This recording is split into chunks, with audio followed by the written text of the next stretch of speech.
بسم اللہ الرحمن الرحیم۔ دنیا میں بہت ساری آزمائشیں ایسی ہوتی ہیں کہ بندہ چکرا کر رہ جاتا ہے۔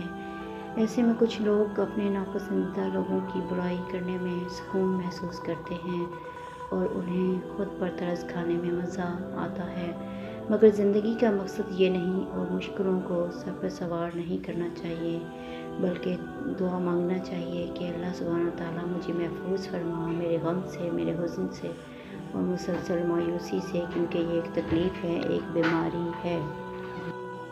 انسان کی فطرت ہے کہ جس نے میرے ساتھ برا کیا اس کو کب تکلیف پہنچے گی۔ مجھے یہ درس دیکھنا ہے کہ جس نے میری راتوں کی نیندیں حرام کی ہیں اس کی کب نیندیں حرام ہوں گی۔ ایکچولی ہیومن نیچر بدلے کا ہوتا ہے، ریونج کا ہوتا ہے۔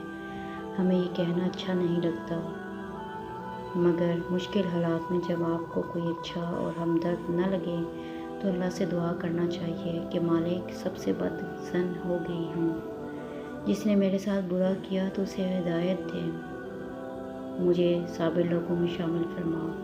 یا اللہ، صرف میں تجھ سے کہہ سکتی ہوں کہ میں نے ہر بندے سے بیان کر کے دیکھ لیا، میں نے ہر بندے کو بتا کے دیکھ لیا کہ مجھے کتنی تکلیف ہے اور میں کس تکلیف سے گزر رہی ہوں۔